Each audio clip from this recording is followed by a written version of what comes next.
Sampurasun. Selamat malam. Shalom.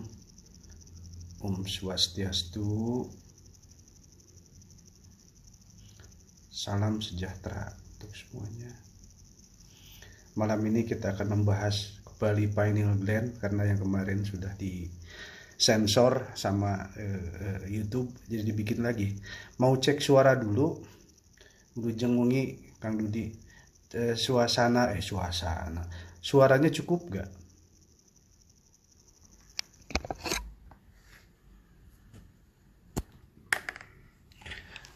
Mari kita mulai.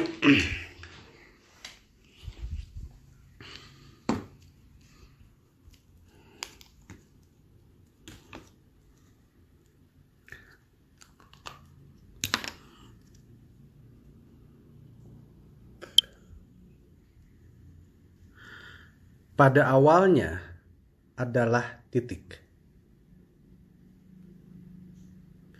Titik ini adalah semacam black hole. Hitam, bagaikan lautan tinta. Lalu dari titik, oleh pena itu narik ke bawah, sehingga menjadi pena atau pine atau pineal atau penis atau lingga atau menhir. Tinta dan pena ini menjadi penulis,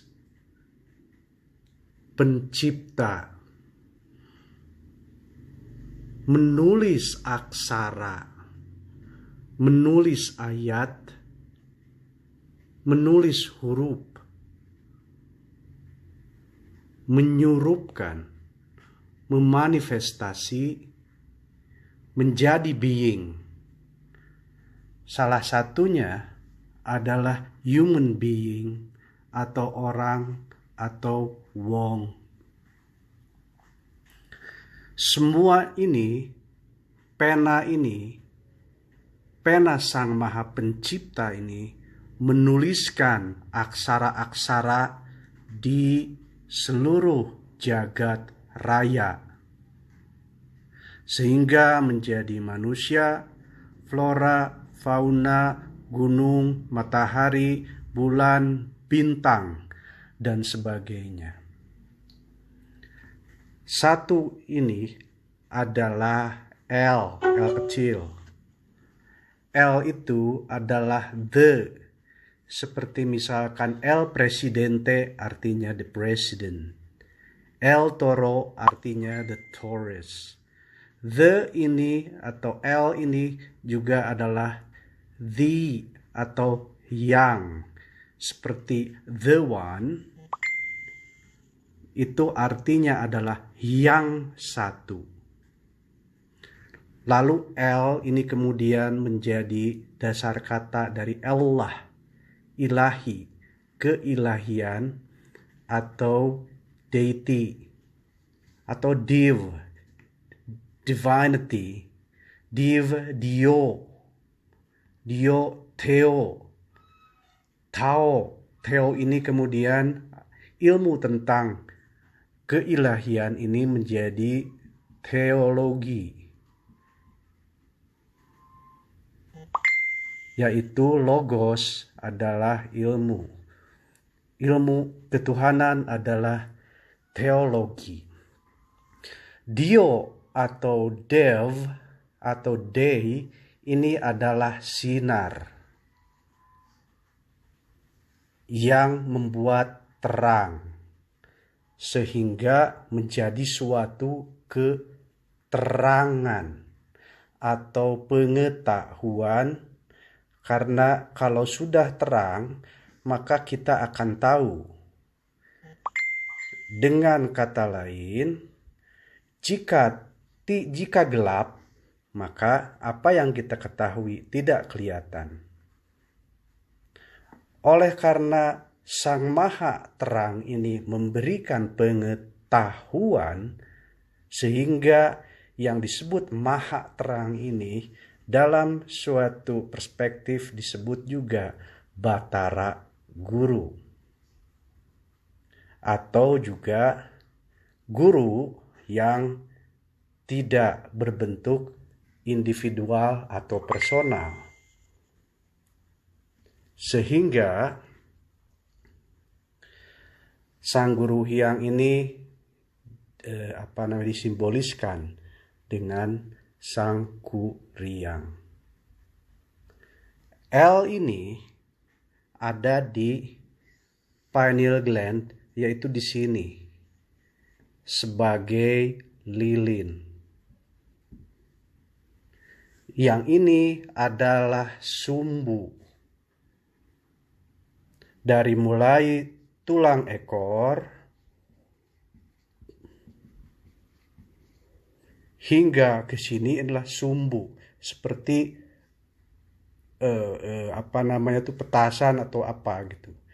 Nah, dari sini, dari bawah ini harus menyala si api kundalininya, sehingga apabila ini sudah naik ke atas sumbunya, maka akan timbul terang. Yang dilewati oleh sumbu-sumbu ini adalah berbagai cakra.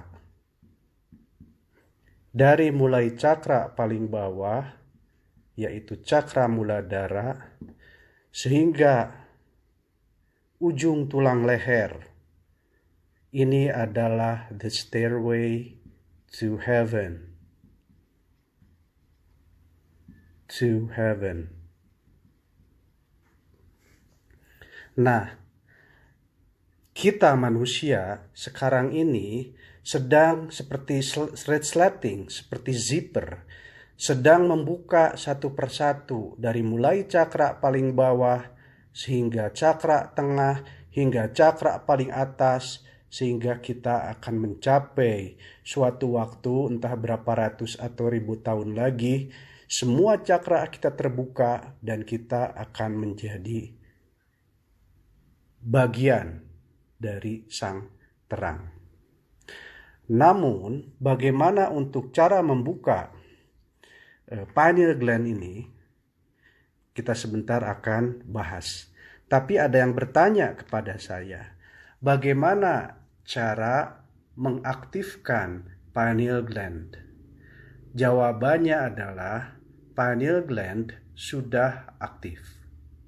Jika tidak aktif, karena pineal gland ini bagian yang sangat penting, tentunya pineal gland ini tentunya kita tidak akan hidup. Jika pineal gland kita tidak aktif, maka kita tidak akan hidup atau kita mati. Jadi pineal gland kita sudah aktif. Yang mungkin menjadi isu adalah aktifnya itu seaktif apa? Nah, jadi seaktif apa? Jawabannya begini. Pineal gland ini seperti karena ada di otak, perkembangannya adalah seperti perkembangan otak. Jika ada teori bahwa otak kita baru mencapai sekitar, mohon maaf ya, ada yang inbox menanyakan tentang live ini. Ketika Anda inbox, ini bunyinya centrang-centring. Monggo langsung ikut saja atau bertanyanya nanti saja ya. Karena ini inbox saya centrang-centring karena Anda bertanya. Ayo langsung saja ikut. Iya, nanti ditayang di YouTube. Nah, ini jika otak kita katanya masih sekitar 20%, ada juga yang masih sebetulnya bilang otak kita kapasitasnya masih 10% dari total kemampuan 100%. Jika ini adalah cakra paling bawah atau cakra ekor, Dan ini misalkan adalah cakra solar cakra,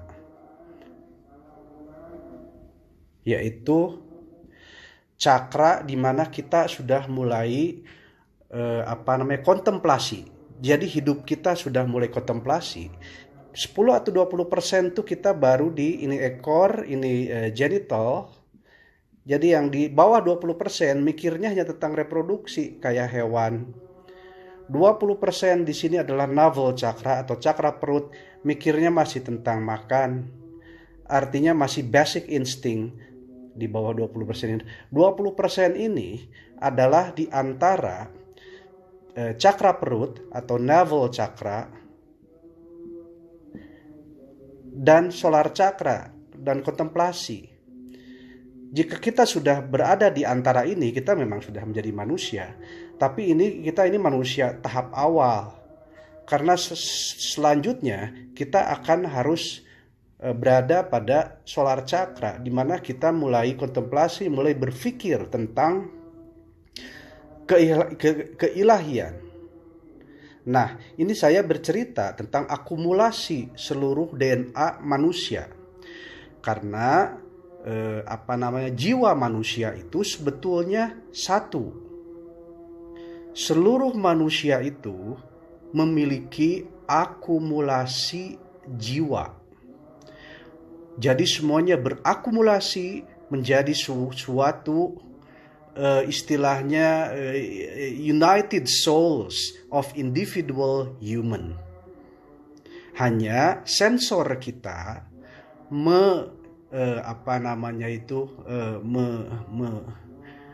membuat proyeksi seolah-olah kita ini terpisah. Tapi jika kita sudah mencapai lewat dari solar chakra ke sana dan sudah lewat cakra di leher, yaitu perbatasan atau cleft di leher ini, kita begitu lewat leher, cakra leher sudah naik lagi ke atas, ini sudah di atas 50%, maka kita sudah bisa mengakses at a certain stage pada kadar tertentu, pada taraf tertentu, kita sudah bisa mengakses jiwa lain. Kita sudah bisa melihat dari gambar besar bahwasanya manusia itu tidak terpisah, tapi merupakan suatu sistem. Begitu. Tapi kita masih belum pada tahap itu. Kita masih jauh dari tahap ini. Kita masih berada di sekitar cakra, di sekitar perut hingga dada, hingga solar cakra. Masih 20%. Nah, demikian juga dengan kemampuan pineal gland tadi ya. Kemampuan pineal gland adalah dengan demikian kita bisa definisikan berapa persen aktivitas atau kapabilitas dari pineal gland, aktivitas dari atau kapabilitas dari pineal gland adalah sama dengan atau setara dengan sejauh apa cakra kita sudah terbuka dari mulai cakra paling bawah hingga paling atas. Dan ini setara dengan kapabilitas otak kita saat ini, yakni sekitar 20%, maka kapasitas pembukaan pineal gland kita juga baru sekitar 20 hingga 25% saja. Nah, kapan kita akan terbuka secara full? Tentu tidak bisa instan, harus niti wanci sesuai zaman. Sekarang ini zaman paling kotor, zaman paling rendah atau Kali Yuga. Untuk mencapai kapabilitas paling tinggi itu mungkin masih butuh entah berapa ratus tahun lagi. Dan juga ketika pineal gland kita sudah hampir mencapai cakra leher yang terbuka, kita sudah tidak bisa lagi dikungkung oleh raga ini. raga ini sudah tidak bisa mengakomodir kemampuan pineal gland yang lebih dari sekitar 50%. Kita sudah istilahnya sudah berada di ambang batas. Begitu kita naik sampai ke 60%, tubuh kita akan menghalus. Partikel kita akan menjadi lebih halus sehingga sudah tidak bisa lagi dilihat oleh manusia biasa di dunia ini. Kita sudah akan pindah dimensi ke frekuensi atau ke kepadatan yang lebih sedikit lebih tinggi daripada saat ini. Apabila sudah 70%, 80%, bisa dibilang kita itu sudah ngahiang, sudah tidak bisa lagi ada di dunia yang sekarang gitu. Jadi kalau sudah 90%, Anda pasti ada yang sudah nonton film Lucy ya. Lucy itu ketika sampai 90-100%, Anda sudah tidak ada lagi di suatu mandala, tidak ada lagi di suatu tempat, Anda sudah everywhere gitu. Artinya kita sudah bersatu dengan atau makrifat atau moksa dengan ketuhanan. Itu yang dimaksud dengan moksa. Moksa berbeda dengan ngahiang. Karena ngahiang juga sebetulnya ada dua tahapan. Yang pertama adalah ke dimensi kedewaan. Kalau ke dimensi kedewaan kita masih bisa pulang pergi melalui lewat portal. Namun ketika kita sudah naik lagi ke atas, yaitu dimensi kebataraan, itu kita sudah nyaris tidak bisa lagi, sangat tidak mudah untuk bisa kembali lagi turun ke dunia.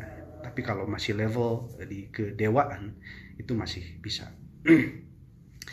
Nah, kita lanjut kembali. Nah,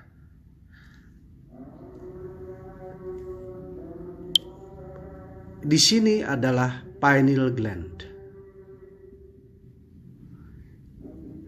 Nah, wajah kita, muka kita adalah representasi dari makro dari sistem kehiangan atau kegalaksian, atau kalau di Bali disebut kedewaan. Jadi kepala itu adalah kedewaan.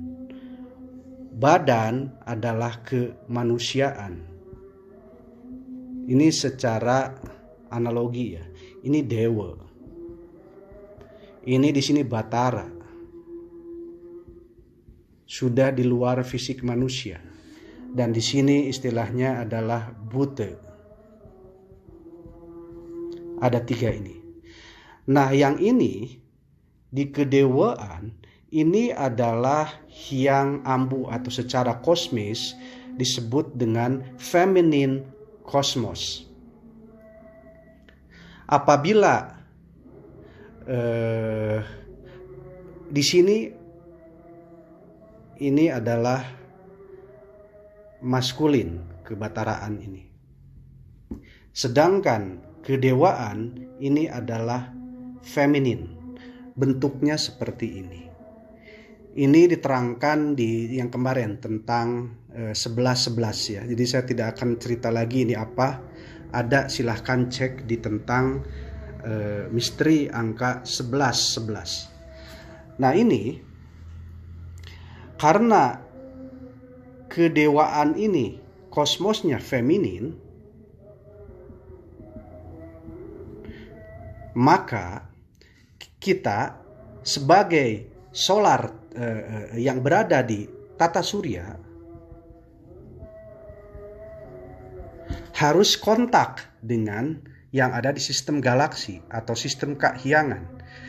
Bagaimana kontaknya? Ini istilahnya kawin atau tantra, sehingga kalau disatukan menjadi seperti ini. Dan beliau duduk di mandala tengah. Jadi ketika si lingga ini masuk ke yoni atau kawin, maka akan si lingga masuk ke yoni, ini namanya kawin atau nikah atau apapun, atau reproduksi dari jagat besar atau makrokosmos. Dan ini disimbolkan di Candi Sukuh. Ada yang lambangnya seperti ini. Di Candi Sukuh dan Candi Ceto itu dua candi yang simbol-simbol di sana, piktografi, hiasan segala macam itu menyimbolkan tentang reproduksi manusia sebagai mikrokosmos dan reproduksi jagat raya sebagai makrokosmos. Apabila kita bisa kontak dengan sistem kedewaan, maka ini yang dinamakan dengan pancer. Nah, jadi karena kita di tata surya, terutama di bumi, harus kawin dengan jagat atas, maka di seluruh permukaan bumi banyak sekali bentuk-bentuk lingga. Ada yang bentuknya pagoda, ada yang piramid, ada yang lingga, ada yang candi, ada yang menhir, semuanya. Di mana-mana kita mendirikan atau mengereksikan atau menginstalasikan lingga supaya kita bisa kontak. Atau juga ketika kita salam, misalkan ketika kita seperti ini. Nah, ini maksudnya secara simbol juga kita ini sedang mengereksikan simbolisme dari lingga, agar yang di atas yang bentuknya seperti ini sebaliknya, atau hyang yoni atau hyang ambu, itu bisa disentuh atau diakses oleh sistem lingga. Biasanya lingga itu bentuknya adalah batu. Mengapa bentuknya batu? Karena batu adalah suatu media yang bisa merekam. Ini ada terbukti secara sains, ada penelitiannya. Bisa di Google bahwa batu ini bisa merekam data-data alam semesta. Jadi batu ini kan pada hakikatnya adalah tanah atau mineral. Nah, semua elemen jagat raya ini bisa merekam data jiwa-jiwa. Jadi yang direkam adalah jiwa-jiwa, data-data jiwa, hasil ketikan, hasil karma. Jika dianggap bahwa ketika kita sedang mengetik di komputer, dianggap mengetik itu adalah saat kita berperilaku di dunia, atau ucap tekad lampah, atau berucap, berniat, dan bertindak, berperilaku, itu tercatat oleh sistem alam, dan sistem alam itu bisa menghitung atau dalam tanda kutip menghisab. Nah, ketika kita mengetik atau membuat karma, maka seluruh karma kita ini ada client server, akan bermuara pada suatu sistem server besar, atau dalam istilah luar disebut Akashic Record. Akashic ini asal katanya adalah akasya. Akasya ini adalah langit, tapi artinya tidak definitif sama sekali dengan langit sebagai sky. Karena langit di sini adalah semua langit dari ketujuh dimensi. Kita memiliki 7 dimensi bumi dan 7 dimensi langit. bukan kita memiliki 7 lapis bumi itu seperti misalkan lapisan seperti di ilmu geologi itu, bukan maksudnya, tapi dimensinya yang berbeda, bukan lapisannya yang berbeda. Ada juga 7 lapis langit. Nah, Akashic Record atau sistem kelangitan, sistem pencatatan kelangitan ini mencatat seluruh perilaku manusia dan sebagainya dalam suatu sistem pencatatan yang canggih. Atau Akashic Record ini dalam istilah lainnya adalah semacam Lauhul Mahfuz. Nah, jadi yang bisa mencatat ini adalah yang berintegrasi kepada 5 elemen. 5 elemen ini adalah 1 hidup, kedua ini kan hidup, api, air, udara, tanah. Itu kan 5 unsur itu kan. Hidup, api, air, udara, tanah. Ada berapa? Hidup, api, air, udara, tanah. Nah, kalau api dengan udara itu kan sama. Api ini hanya udara yang panas. Kalau hidup itu itu juga mencatat. Tapi yang bisa kita lihat, hidup ini tidak bisa kita lihat. Yang bisa kita lihat adalah tinggal air, tanah, udara. Nah, air bisa mencatat data. Udara bisa mencatat data. Tanah bisa mencatat data. Air bisa mencatat data, itu ada penelitiannya Jepang, Profesor Mahimoto, saya lupa namanya itu. Lalu kemudian udara bisa mencatat tanah. Cuman air dan udara ini terlalu dinamis untuk dijadikan sebagai media rekam. Tapi tanah, dalam hal ini batu, medianya statis sehingga bisa kita gunakan untuk merekam. Nah, ucapan kita, doa kita, kehendak kita, kersa kita dimediakan dalam batu.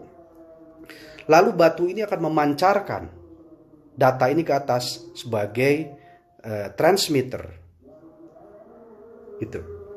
Jadi itu sebabnya di banyak keyakinan kita berdoa itu di depan batu yang bentuknya adalah lingga. Bukan kita menyembah batu. Orang kemudian melesetkannya sebagai kita ini berdoa kepada batu. Sebodoh-bodohnya manusia, saya yakin tak akan ada yang percaya bahwa batu akan mengabulkan permintaan kita. Sebodoh-bodohnya manusia. Gitu ya. Itu hanya semacam isu yang disebarkan oleh yang ingin memecah belah. Wah, jangan temenan sama dia karena dia itu suka nyembah batu gitu. Tidak ada yang nyembah batu. Sebego-begonya manusia nggak mungkin ada yang percaya bahwa batu adalah Tuhan gitu. Wong yang di sana juga kan ngelilingin batu toh. Yang di Ka'bah juga itu depan batu. Karena batu ini menyimpan data gitu. Nah, yang ini adalah transmitting. Lalu kemudian oleh sistem yoni di atas atau Sang Hyang Amu, itu sistem yoni itu adalah receiving. Jadi kita transmitting, di sana receiving. Gitu. Nah, kita lanjut lagi. Wait. Nah, jadi sistem di atas ini, sistem cipta ini, itu adalah isinya atau platformnya bukan seperti kita, tapi merupakan biogas atau semacam ether, atau diistilahkan sebagai air. Gitu. Ini adalah liquid, air. Kalau yang pernah lihat film Thor, di situ ada yang namanya Asgard. Asgard ini suatu mandala di mana pahlawan-pahlawan yang gugur atau kesuma bangsa itu akan masuk ke sini, ke wilayah ini, ke wilayah Asgard. Karena ini adalah ether atau air, maka disimboliskan di sana itu kendaraannya adalah perahu. Ketika saya ke Mojokerto, itu ada yang namanya Candi Brahu atau perahu. Candi itu adalah bekas dari tempat untuk mengadakan upacara bagi yang sudah meninggal, yang raja-raja dulu yang akan moksa. Oleh demikian namanya adalah Brahu, karena akan dipersiapkan untuk moksa dan masuk ke sistem air ini. Nah, tentang ini bagaimana menjadi begini dicek di video saya tentang 11.11. Nah, kemudian bagaimana agar kita bisa asensi ke atas, ke sini, itu kita harus naik atau asensi atau manjing.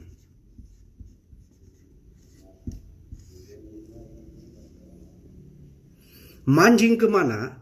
Ke sistem yang paling atas ini, yaitu ke sistem Batara Guru. Di sini ini adalah Sirius atau Ashira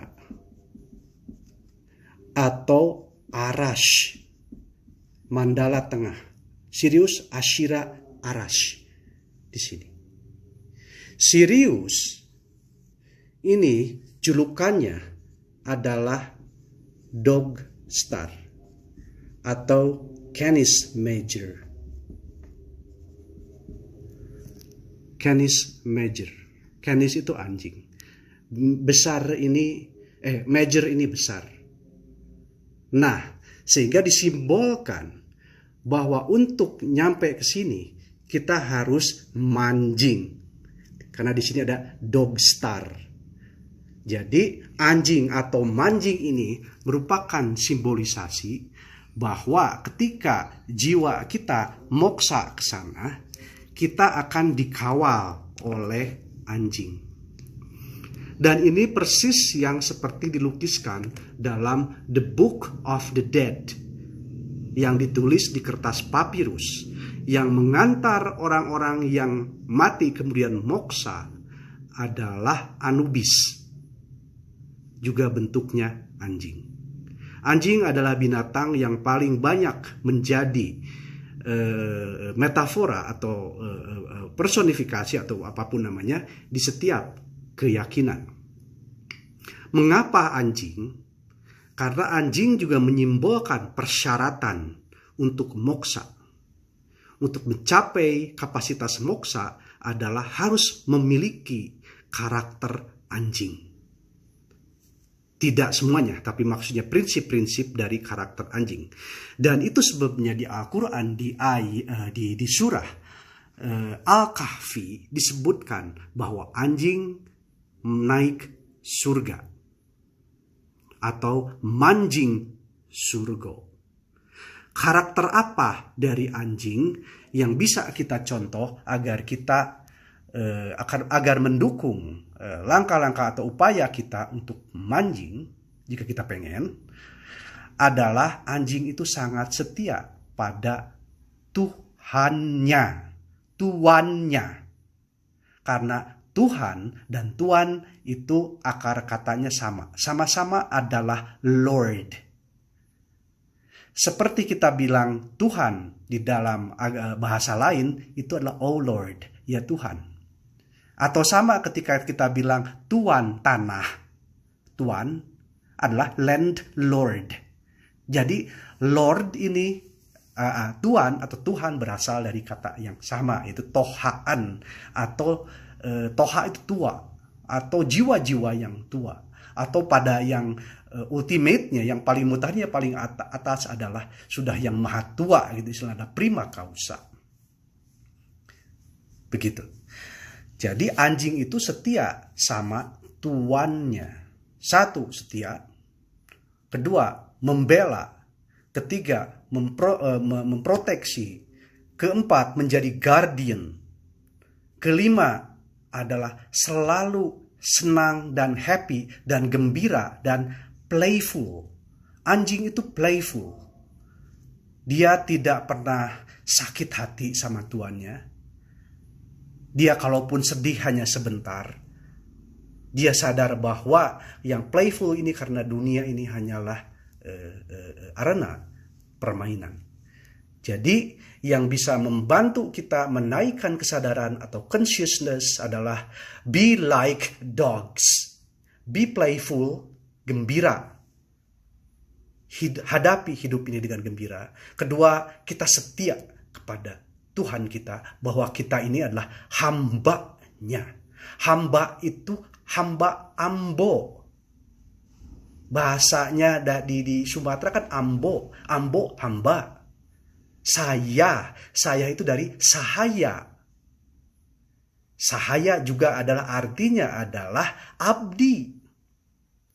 Di Jawa Barat saya itu abdi. Di Sumatera ambo atau hamba. Dalam bahasa Indonesia saya atau sahaya. Begitu ya. Nah, jadi kita harus setia sebagai hamba dalam dari Tuhan kita. Dalam itu bahasa Sundanya, dalam itu adalah jero. Sehingga hamba itu abdi dalam itu sama dengan kalau di Bali jero, atau kalau di Banten adalah jaro. Begitu. Nah, sama juga kemudian di Jawa Barat si dog star ini atau Anubis ini disimbolkan dengan si tumang. Si tumang ini adalah yang ingin mengawini ibunya atau Dahyang Sumbi. Apa yang dimaksud dengan ingin mengawini ibunya? Yaitu bahwa Sang Hyang Ambu atau ibu atau sistem kahyangan di atas. Dan ini kita sebagai anaknya dari ambunya. Ambu atau ibu, anak.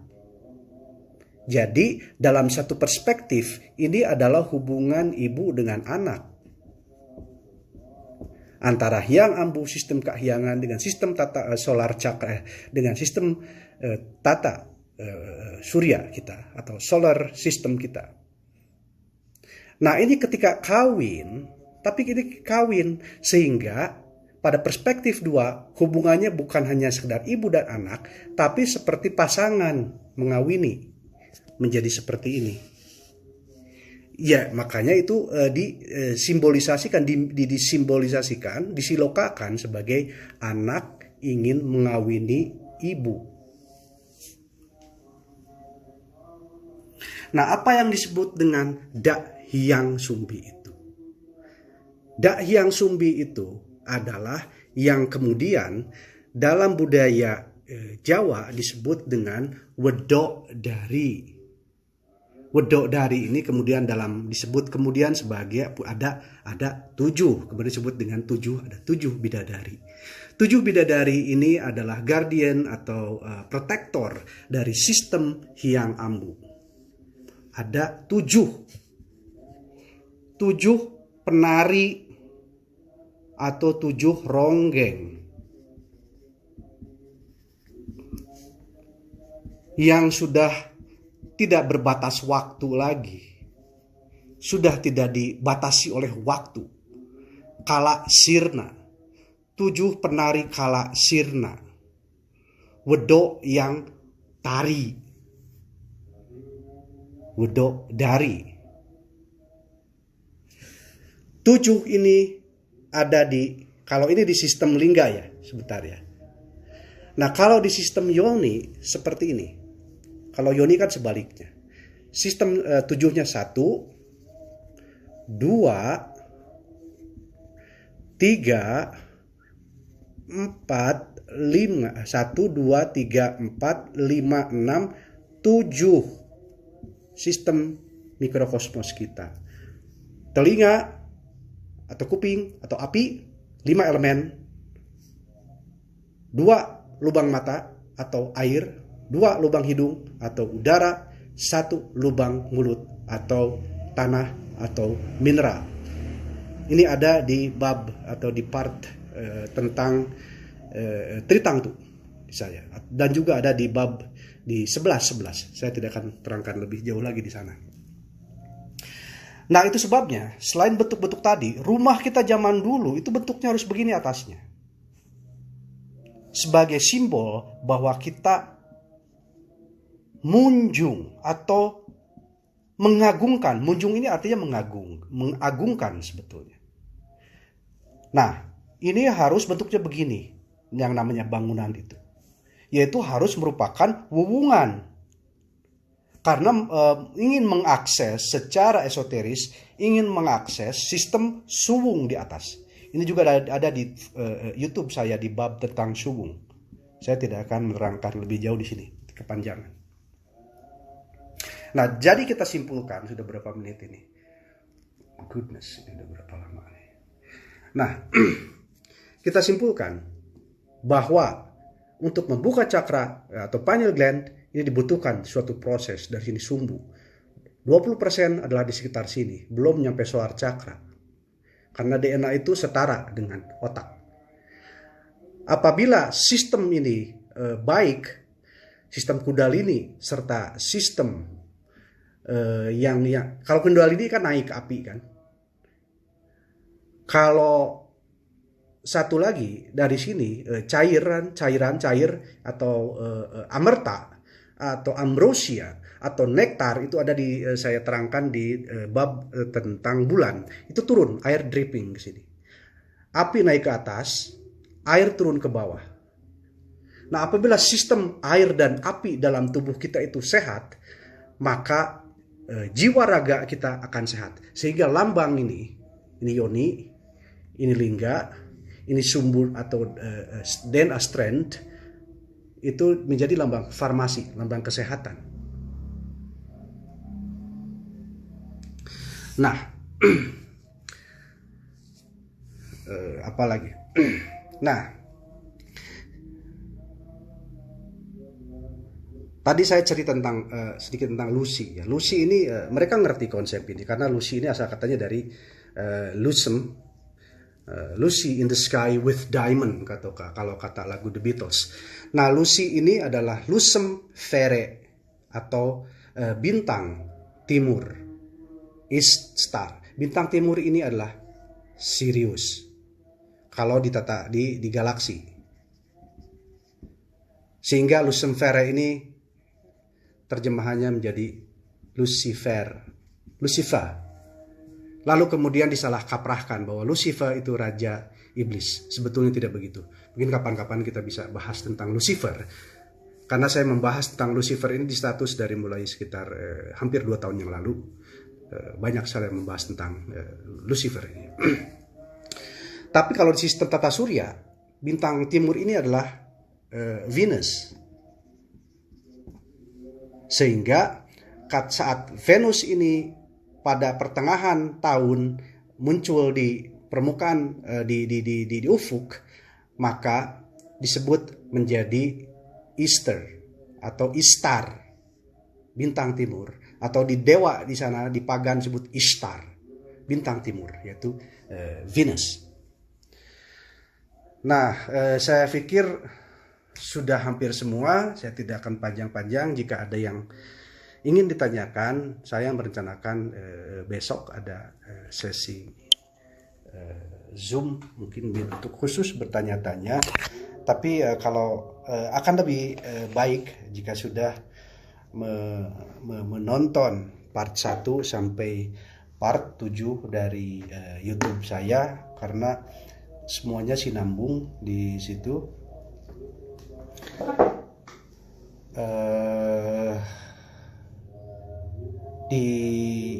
Di Zoom ini akan lebih enak tanya jawab. Kalau di sini agak sulit.